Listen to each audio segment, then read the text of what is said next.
Hello, folks. Welcome to this time recorded stream from Made by Folk. We thought we'd try out a little bit of a different style today because I spoke to an old colleague of mine, Graeme Cook, Thisaway, about a really interesting project that he released recently for the United Rugby Championship. And I thought it's just the right timing to go through this. It's such a great story of ups and downs as well, which I think you guys will really enjoy. So this covers sports branding and a big brand system as a whole. And Graeme's gonna go through a couple of examples with us that led to that final outcome. So I'll bring him on and we'll say hi and see what he's got to show for us. Graeme, hello. Hello, can you see me? I can hear and see you pretty well. Perfect. Welcome to Made by Folk. Thank you very much. Thank you for having me on. Yeah, man. So tell us a little bit about, first of all, I'm talking to you today in your new studio, potential new studio in Bath. New studio in Bath, yeah. So, this is one of our more recent projects that we released, I think, back in mid-June. It's not long ago. No, I think it was mid-June, and it's been probably an 18-month project in all. Not not constantly working on it, and you'll see as I take you through it, how there was, that we had to stop for various reasons, and there was other things going on within the project, but. I just think, we've had a really exciting summer of sport. We had the European Championships in the football. We've got the Olympics, which is going on as we speak. And there's also the British Lions are playing South Africa in the rugby with the final test is this Saturday. And a lot of the players who play in the United Rugby Championship will be playing in that game. So perfect timing. So it's good timing. But hopefully, for yourself and the viewers, it'll be interesting because I think it's not often you get to see under the bonnet of a project. Basically, this is what we're all about. I think when you showed some initial screens for this to me, I thought this is just so great to kind of get a glimpse at all the process behind a big project like this, and something that is then streamed out to the world. It's great to kind of see the process behind it. Yeah, hopefully it'll be really interesting. We're very thankful to our client who is happy for us to share this work as well. So fair play to them. They've been brilliant. Throughout. Working with them they've played a really, really big role. It's not just us. We were very much a team working together on it with the marketing team there. And like I say, I think we got really far down the line with one concept, and then we'll tell you why it didn't end up happening, and had to don't ruin the surprise. But, yeah. Let's get your presentation on, and then you can get cracking. So, okay. So, you can see that? I can see that. Let me just get it on for everybody else here. All right. You're good to go. Okay. So, there's a bit of background, I suppose, for the viewers who might not know the world of rugby that well. What is now called the United Rugby Championship was previously called the Pro 14. Mm-hmm. And the Pro 14 is one of the top three leagues, rugby union leagues in Europe. So you've got the English Premiership, which is all the English teams. You've got the top 14, which is all of the French teams. And then you had, you had the Pro 14, which was teams from Scotland, Wales, Ireland, Italy, and more recently, South Africa. Mm-hmm. So our job to begin with was to rebrand the Pro 14, funnily enough. And, it later changed name to the United Rugby Championship, but our initial brief was to rebrand the Pro 14. Mm-hmm. And this is where the brand was at the time that we started working with them. So as you can see, it's very much led by the title partner, which was Guinness then, and their colour palette, ran throughout the brand. There wasn't a great deal in the way of assets, to play with, and there wasn't very much of a brand in inverted commas there, to be honest. Hence why, they wanted to take a look at it. And I think another reason that they kind of started to take a look at it was because the Pro 14 got investment by a private equity company called CVC, who are really investing a lot of money in the world of sport at the minute. So they invested into the Pro 14, they've invested into the Guinness Six Nations, and even today it's been announced that they're investing into La Liga, which is the Spanish football. And they're investing in tennis, and they used to be involved in F1. So on the back of their kind of investment, and along with the ambitions of the league itself, the management team there made a decision that they wanted to do a rebrand, to yes, be a rugby brand, but also move them into the world of kind of a sports entertainment brand. And really push the brand and the league a lot harder than it had been historically. Yeah. So it was a great opportunity for us really to get stuck in and really have the not exactly free rein, but really have the backing of the client to really push the brand forward. Yeah. So was it quite an open start then? Were they were quite up for an experiment? I think they were aware that the brand needed to move on. I think they were aware that it needed to be a lot more sleek, a lot more sophisticated, especially when in the world of sports branding. When you're looking around at the Nikes and the Adidases and football teams branding, the Premiership, all very slick, and we all know the agencies and stuff who have been involved in some of those brands, and they've done great jobs. But I think they were aware that their brand needed to follow a similar trajectory, and that's what we were brought on board to do. Nice. So on the following up on your question, probably, Glenn, is that as with most sports brands, there's always a lot, that can be anyway, a lot of stakeholders involved in the decision making process, and no more so in the case of the Pro 14. So you've got the Welsh Rugby Union, the Scottish Rugby Union, the Irish Rugby Union, the Italian Rugby Union, and the South African Rugby Union involved. So as part of the strategy phase, we had to speak to representatives and stakeholders from all of those unions. We spoke to clubs, the CEOs of clubs.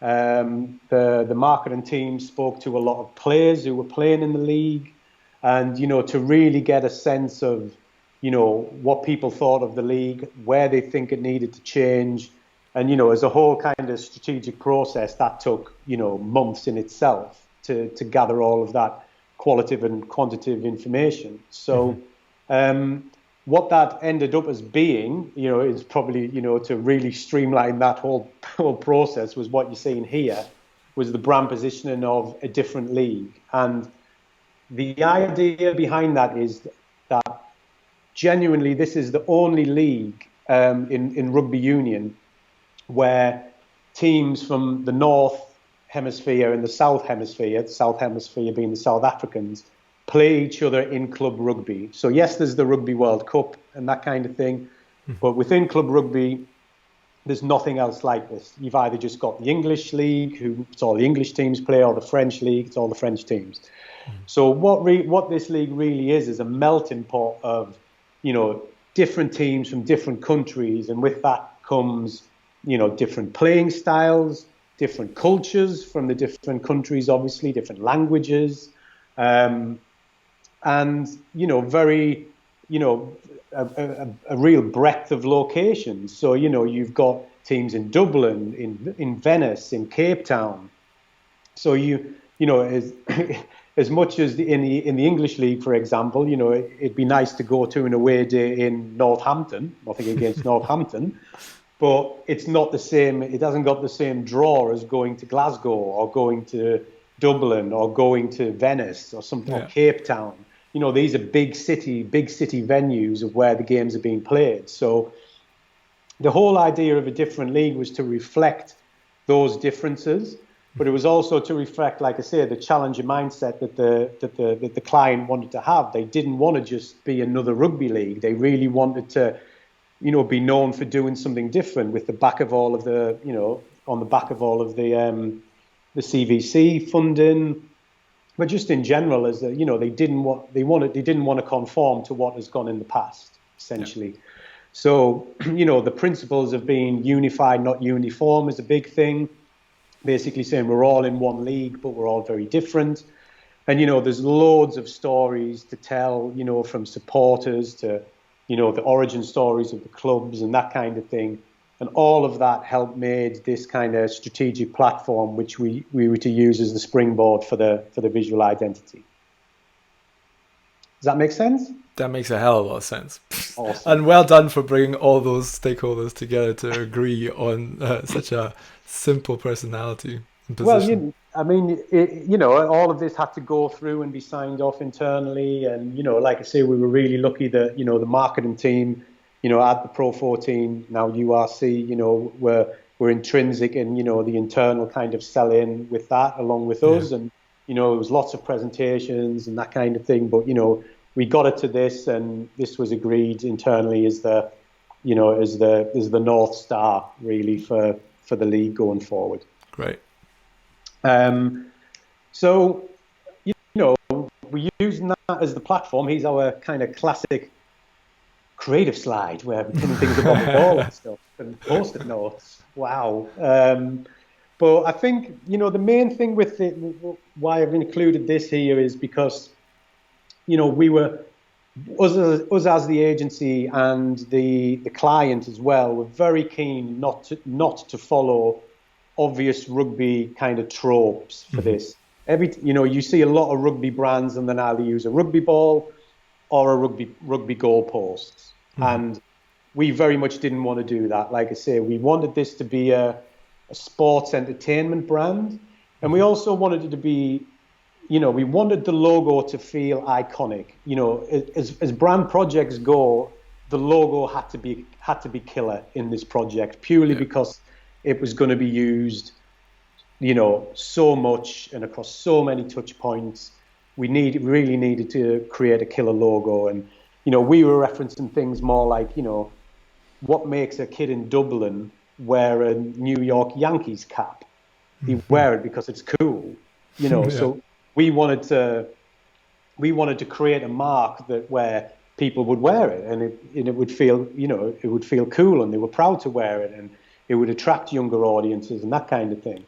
And we also thought that, you know, we were aware that there's, you know, at the time there was 14 teams in the league. There's now 16, and we were aware that we didn't want to create anything too crest-like that would fight with all of the other crests within the league. So one of the first kind of routes that we went down was the idea of creating almost a monogram of Pro 14 that would almost sit alongside these crests. And obviously, because the league is the governing body, you know, it almost has a bit of authority to it as well as being a cool mark. Was where we were coming from with it. And we also were conscious that we wanted to create a colourful brand as well, because I think, again, rugby branding can be guilty of being quite dark and gritty and aggressive just by the pure nature of, you know, of what it is.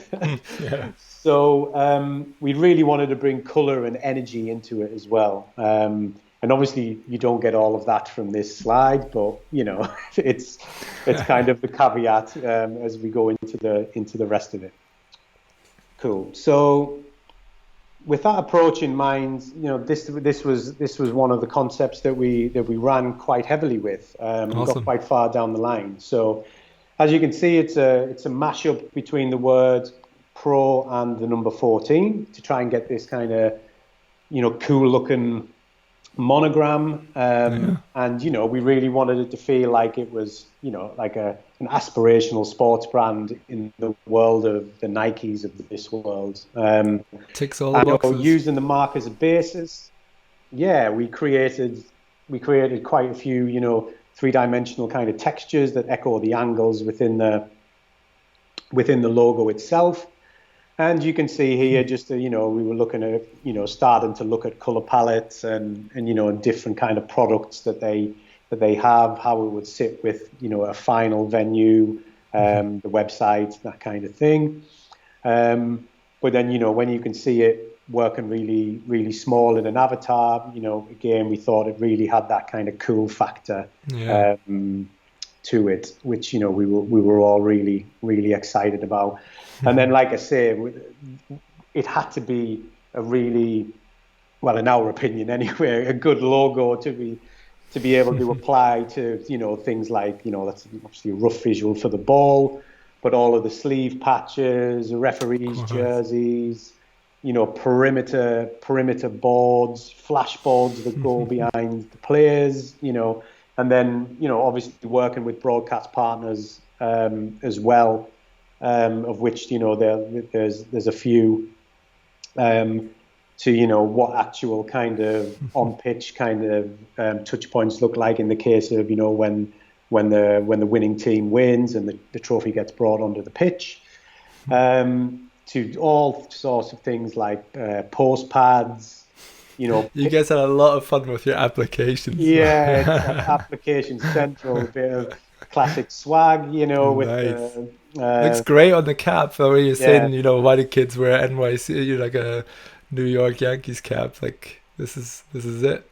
We did actually get some caps made up for the client. Oh yeah. Well, which again, that's how far down the line we got with it. And then we're starting to have a bit of fun with copy, to try and communicate the unified, not uniform, and all of the different teams represented in the league. Nice. We were starting to hint at, typography here, and this was obviously just conceptual at this stage, and so we didn't get as far as creating a bespoke typeface or anything, but starting to have a bit of fun with the subject matter and the copy, and this is obviously a bit of a term for playing in, usually it's a football term for can they do it on a windy Wednesday night in Stoke, but obviously because the venues are a bit more glamorous, in this league, we have a bit of fun with that. And then again, just kind of playing on the size of these guys and the kind of the shape that they're in. But one of the key touch points for this brand is social and Instagram, Twitter. So we really wanted to show a lot of kind of templates and the flex of the identity really with across social media and for when it's going to be match day. So when scores are coming through or when there's announcement to be made in the league, like if a player's been banned or disciplined. And then again, you can see here from the more kind of prosaic score stuff to the more kind of emotive messaging with fans coming together. And again, we're starting to play around with just different colours and what kind of graphics look like, and then how it kind of works together as an overarching kind of mosaic. And then obviously we were kind of starting to put some really early concepts down for broadcast graphics, which will need to be done, and then you're getting into the nitty gritty of league tables and things like that and how they work. The fun stuff. Yeah, and then again, like I say, we wanted to really bring to life these amazing locations. So again, this was just ideas for how we could do that in broadcast, and whether it was Friday night rugby games to just daytime games and stuff like that. So awesome. I mean, kind of went to town, like you say, on the apps. But like I said, with a brand that's got so many touch points, you had to really, and you had to show that it could work from everything from websites to perimeter boards around the pitch. And then, like I say, when you put it in its competitive set there, Premiership Rugby is the English League, top 14 is the French League, and these are some of the other cup competitions. Then we felt it stood out well amongst its peers. Definitely. So as I said, we got really far down the line with that. You sure did. Got kind of everybody on board. Started to collaborate with Rob Clark on refining the logo, making sure it worked across kind of all sizes. And yeah, we got really far down the line to where that was on the table, almost ready to go. Guidelines were just about ready to go. And then what happened? The coronavirus. So that set the cat amongst the pigeons in the world of sport and the world in general, as we all know. But so when that happened, obviously sport stopped, and with it, during that, we'd been working on and off on the project before the pandemic happened. And there was various talks about the league potentially expanding anyway, and that was always kind of the hesitancy about going down the Pro 14 route, because there was always that chance of like, well, guys, what happens if more teams join? Then what do we do with the logo and the brand and that kind of thing?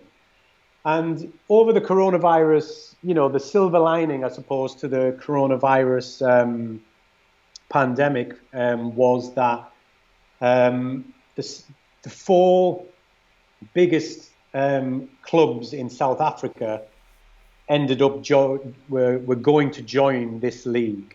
So the four biggest teams basically consist of a lot of players who won the World Cup in the last Rugby World Cup, which South Africa won in 2019. So they're going to bring with them huge fan bases, great players, and it's going to really, add to the league. So when it became clear that was looking like it was going to happen, we were tasked with renaming the league.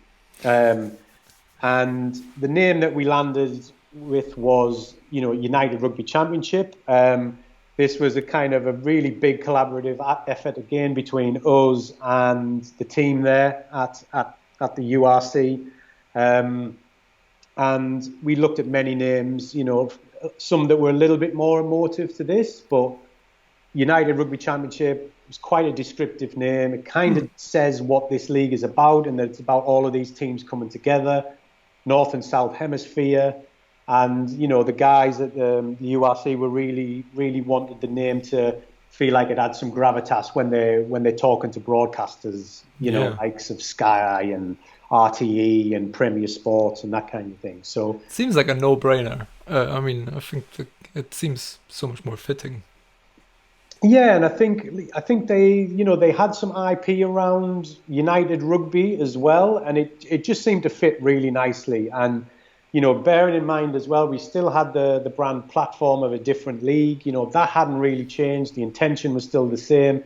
If anything, like I say, the four South African teams joining just emphasised that this kind of vision to make this league, as good as it can be and different to, the other leagues. So that's kind of what we were working with as a name. And then, very, very quickly, as an agency, we had to come up with concepts quite quickly as to, what the brand could look like. And what I'll take you through now is two of what were probably 6 to 8 quick concepts that we did. What we're about to show you here is probably a week to 2 weeks work per concept, if that. So it gives you an idea. So before people start looking at it and giving us some shit online, please be aware that these were really quickly, and we would love to have time to craft them a bit more, but that's what we're doing here. We're letting you under the bonnet. We're putting we're wearing our heart on our sleeve here, guys. Don't be shy. yeah, be kind to us. So yeah, and that's kind of what we looked at. So the first one, we looked at was this combination. Could we do anything with the letters URC? So again, we were still quite intent on this kind of monogram idea. So we looked at ways that we could bring this to life. So from a key line all the way through to a solid, to a typographic lockup, to a full color version that was inspired by the colors of the countries represented in the league. And then something that maybe then the teams can have almost their own version of the logo using their own colors. So Leinster's colors at the time were kind of blue and yellow, and then you've got all of the team colors here, so you can see how almost they would take on their own kind of color schemes. And then there was going to be a slight format change with the South Africans coming on board. So initially there was going to be 4 conferences where the Irish teams would play each other, the Welsh teams would play each other, the South African teams would play each other, and then the Scottish and Italian teams would be together in one conference. So we started to think, is there a way to kind of brand the separate conferences in line with the master brand as well? And then we started to look at classic kind of geometric shapes. There's obviously a lot that you can do with them. From how they interact with imagery. But again, I think the main essence of this route was to be really bright and colourful and a real celebratory route of all these teams coming together and a real kind of celebration of rugby. But then be able to pare it back so it doesn't want to be colourful all the time. It can feel a bit slicker when it needs to. How it might inform a typeface, starting to get into numbers were going to be massive in this brand because of, the scores and things like that. So, the numbers had to be, we were really focused on making sure they were really on point. And then again, like I say, we get into our kind of apptastic kind of slides here, but again, just showing how this kind of linear logo could come to life, across kind of various comms. And like I say, these were all done so quickly, we didn't really know if they were like billboards or social graphics or anything. It was just very iterative, just to try and get a feel about what this brand could be like and how it could behave really. And this was one of you said 6 initial concepts. So. I think so. There was a lot of kind of other iterative, kind of scrappy ideas as well. Some might think this is scrappy, but we were working quite quickly and iteratively. But we were just trying to get a feel of what felt right for this new name, and also for the brand itself. Killer cap visual again. So that's kind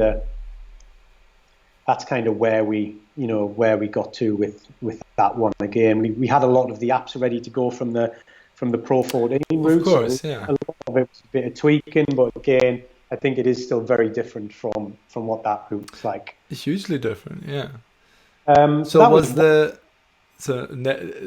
we're coming to the good stuff. So we're coming to another route now. Oh, another one.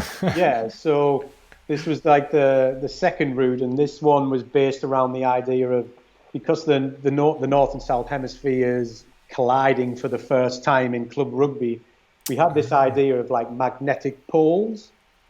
So almost like the idea of like the geography and the locations of of the teams and all of the different countries, but them all coming together in one unique league. So this was kind of built, was the idea. So we come together with a kind of a graphic U that's within a negative space.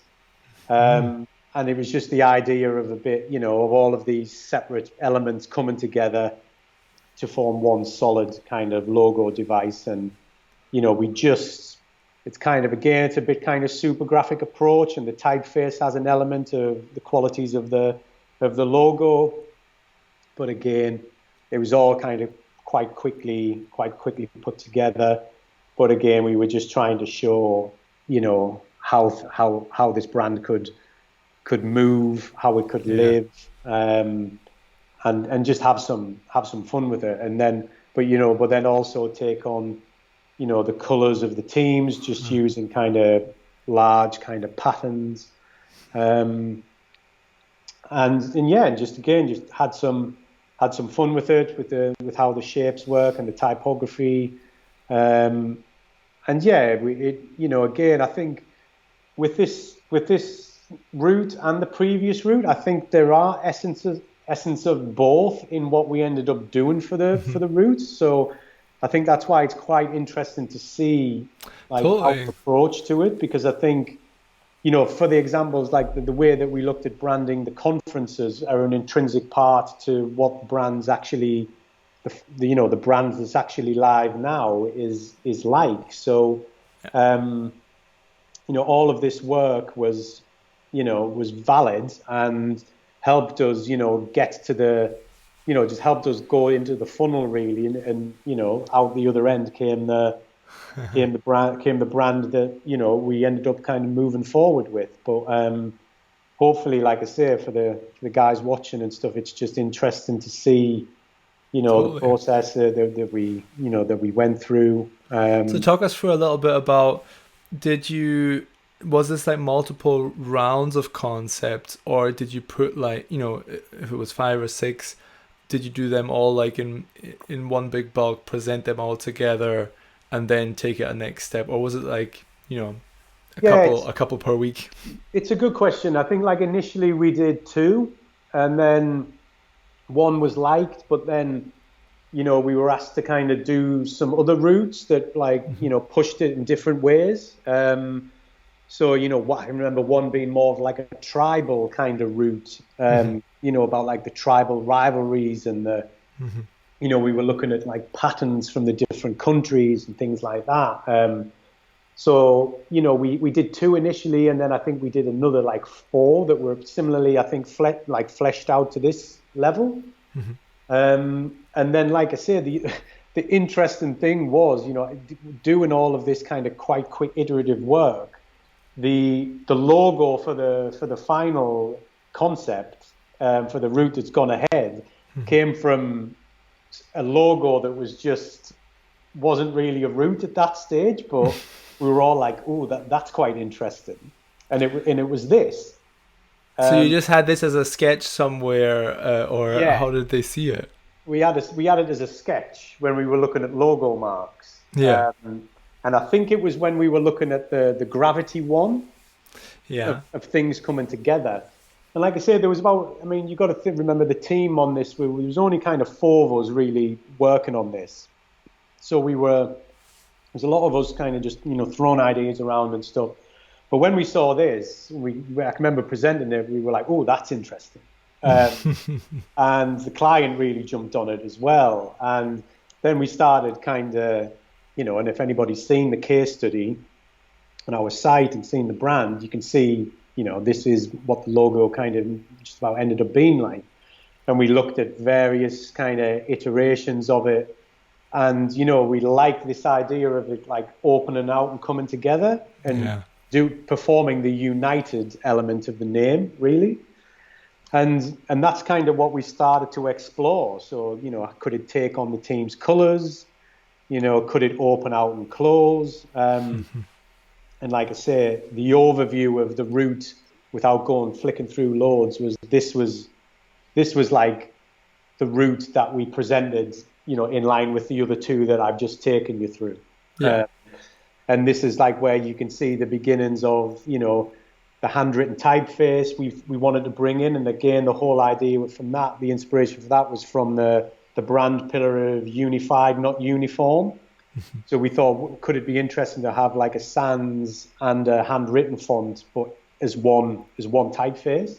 Yeah. And really I kind of jar the eye a little bit. And you can see examples of that that here. And again, we went really crazy on the colour a little bit here, and we ended up dialing it down a little bit. But again, you can just see how we wanted it to have energy and that celebratory feel. And again, like I say, about a year later, we got back in touch with Rob Clark, and we've got another logo now. Can you help? Do you remember that job, Rob? Yeah, we remember that job that didn't happen. So, he kind of, again, we got pretty far down the line with it, and he just added his kind of finesse that he's really good at to it. You mentioned earlier that it was a team of 4 of you. Talk us through what's the setup then. So it's you as sort of creative director, and then you've got a few. So it was, we're only a small team. So it was myself and Remy from Onwards, representing Onwards, and then we got Sean Reese involved, who big shout out Legend. to Sean. He came up with this kind of initial logo, and then as a team we kind of worked on refining it. And we had another guy working with us called Alid. But then they say back in the Pro 14 route, we had a couple of guys helping us there, Sean Clark being one. Big shout out to him as well, because he really helped us kind of almost get to where we ended up getting to with this logo. So it's real evolution of a project, really. And you can see it just flicking through some of Rob Clark's refinements here, just trying out different things. And then, like I say, when we thought we'd cracked the logo and we were happy with that, we used that as a basis for the typeface. And we began working on that with Colophon to produce the condensed sans and the handwritten typeface. And then the mix of them both. So there's kind of 3 brand typefaces. There's the sans, there's a purely handwritten one, and then there's the mix, which is called the United Weight, which mixes both. Nice. I thought you were kind of doing that manually, but you actually created like an open type that then just randomizes the. Yeah, it'll change. It'll alternate between the sans and the handwritten. Yeah. Nice. So we worked with the guys at Colophon again. They were great. And we wanted to really create a brand typeface that hopefully over time, when you look at it, you think, that's the URC typeface. So the sharp and round elements of it, born out of the actual logo design. And we got I think.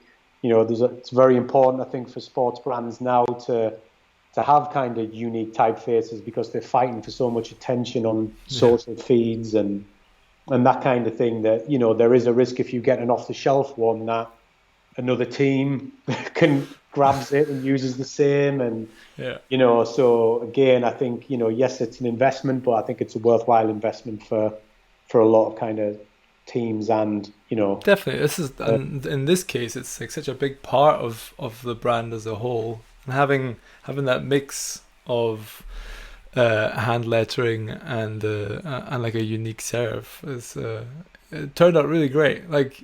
On paper, well, when you described it at first, I was like, I'm sure that'll work out, but it turned out so much better than I imagined. It's interesting. It got on brand new and under consideration, and there's a few comments on there that were like, I'm not sure about the typeface, the clash, but then actually a few people, to be fair to them, did say, actually looking at it in isolation, maybe they weren't sure, but when they see it applied, then. But isn't that the standard response to all under consideration posts? Just wait until you see it in use. Don't just jump on. No, but to be fair, I think it was mostly positive, to be honest. And you're never going to please everyone, as we know. But so that's kind of how we ended up at the logo and the brand that is now out in the wild. And like I say, the thinking of branding the conferences in some of the other routes still came through here. So you can see, the South African conference here with their teams. Then the Irish conference, we made it into a little clover with the Irish teams in it. And then, a Welsh one, a bit more of an abstract version of the Welsh flag with the Welsh teams. And So then the Scottish Italian, mixing the saltire and the tricolour kind of the Italian flag. It was just meant to be. It works so well for those use cases as well, for those individual conferences. The other options, as good as they were, it always felt a little forced into it, like, oh, okay, this needs to work for like other versions as well, whereas this the final identity is just so flexible on so many levels. So I can see why you went with that version. And obviously there's time as well. We had time once this concept was chosen. We had time then to refine it, which obviously we didn't have in those kind of fair enough. Concept phases with that stuff. It was very, like I say, oh yeah, this could work for the conference. But yeah. What about the background patterns? You hadn't mentioned those. Those were like really unique as well. So is that then per conference or per country, or how did you define them? There's like so there's a pattern for each team that's inspired by the crest of that team. So each of the 16 teams has its own pattern using the illustrative element and in its club colours. And then the URC generic brand as a whole has a pattern which is made of each individual illustrative element from each team, if that makes sense. So it just means that when it's United Rugby Championship talking, we use United Rugby Championship colours and the pattern. Don't always have to use the pattern, by the way. But then it means also that it gives the brand greater flex when, Leinster are playing Ulster and we maybe want to show their colours a lot more. Yeah. There's a lot more kind of brand assets to play with. So, and this slide's probably a good example of it, just you can see the top right, each team's icon or illustrative element, if we want to call it that. But then, even just into when we were looking at the animation, to try and make it feel rugby, we wanted it to have a bit of shake to it and a bit of impact and a bit of a hit to it. So you can, you can see how that works. But again, I think it just shows these great applications for showing we can have a bit of fun, putting the horns on the players. Doesn't have to be so serious and rugby players staring down the camera looking mean all of the time, which is often the case. But I think, it shows how the assets really come to life and the colour comes to life. Yeah, it works really well. I love that explanation of the animation as well. It's those kind of details that get lost in, in a big case study. I'd noticed it, but I hadn't really paid attention to I hadn't really thought of the reason behind it. It's great to hear. Oh, cool. And then, like I say, getting into the nitty gritty, probably mainly the top right visual of the breadth of social graphics that need doing, from league tables to fixtures to what's going to be shown live on TV to what the YouTube graphics are like and the little kind of thumbnails are like, and stats. How do we show statistics and these are all like examples that then given to an in-house team, or so there's they've got the in-house marketing team manage a lot of it, but they've also got an agency who are producing a lot of their. We've basically produced some templates, handed them over to the agency, and they then animate them and bring them to life through so that they'll animate on the social feeds and that kind nice of one. So that's kind of where we got to on the social stuff, and then like I say, still bringing some of that visual treatment that came through back from the Pro 14 stuff where we're highlighting the locations to broadcast. Again, the URC is working with an agency on the broadcast graphics as we speak, which we're obviously inputting into, and what we've seen so far, they're doing a great job of interpreting the brand for broadcast. Brilliant. So there's all of that kind of stuff to come ahead of the season kicking off in September. So in September we'll get to see it live on TV. Yeah, I think it's the 24th or something of September. The back end of September is the kickoff for the league.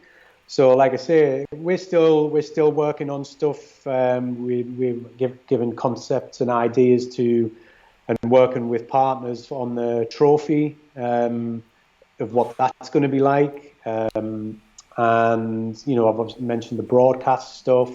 And there's ongoing pieces of content and that kind of thing that's been created ahead of the season starting. So it's still very, It's fresh. It's still ongoing. Time.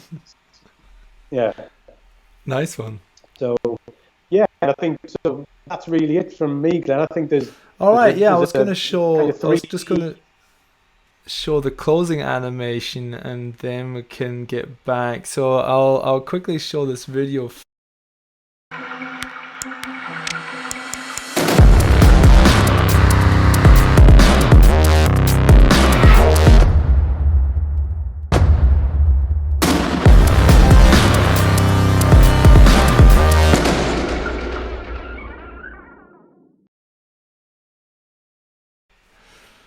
Yeah, it looks so good. You're back on with me. I showed everyone that video. Dude, I mean, first of all, hats off. What a long project. I mean, well done on getting through basically two projects shoved into one and coming and it being such a satisfying outcome. As I said, it just feels like the renaming makes so much sense from like a non-sports perspective.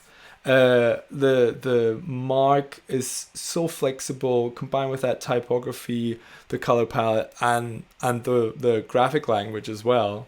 This gives it should last for a significant amount of time because you've got so much flexibility there as well. They should be able to work with it for a long time. Yeah, I mean, I think that's what we're hoping as well, and like I say, I think there's at the minute we're just there's the balance between. We've got this exciting brand, and we want to see it, live and breathe everywhere. But there's also that kind of balance of making sure it embeds itself before we start bringing in, because we've gone from where they were right at the beginning, where it was black, white, and gold, to having all of these colors and stuff. So we're trying to just embed the master brand and the kind of the turquoise and deep slate color that we've got. And not kind of bring in the secondary palette too much, so we get some recognition first. But, all of that will be to come. And like all brands have to evolve as well. But I think, there's definitely enough there to play with for the foreseeable. And there'll be stuff that needs doing for the final, wherever that ends up being, and that kind of thing as well. So, yeah, I think, the stuff that we've seen and the guys are producing is, what we're seeing is on point, and we just need to make sure we retain we make it as good as it can be going forward, really. Well, I mean, you've got the best starting point from here. I mean, definitely you put the dream team together and they delivered like that. It turned out awesome. Yeah, no, I mean that's at the heart of kind of our ethos, to be honest, as an agency. We as a core team we're on the smaller side, but we bring in talent and great people to help us on projects. So like I say, the video that you showed, you should probably shout out Fakery as well. They did that. Really great team to work with. Rob was obviously on the logo, and then the designers that I've mentioned and Colophon. It was a real kind of team effort, and then the guys at the client as well, who were, important to mention. Without the right client, these kind of projects just don't happen, do they? Yeah. You need someone who has who's open to finding that forward-thinking identity and being able to go through all these stages and that iterative process to get to this point. No, absolutely. And I think Martin, the CEO, Tom, the CMO, and Mark, who's on the marketing team as well, were our main kind of touch points from the from the client side, and they were, they wanted us to push it all of the time. I don't think I think when we did show some safer stuff, they were like, no, so hats off to them, without sounding like we're blowing too much smoke up the clients' backsides, but they were great, and they deserve the accolades as well. So totally. No, I mean, like I say, we were super pleased with the output. It was a long process, but it was a great journey. And yeah, we just hope that it does everything that the team there wanted to. I'm sure it will, man. Well, Graeme, first of all, thanks for taking the time to run that through with us and for putting it all together. I know it's always stressful to try and do that on the next to your work. So I do really appreciate it, buddy.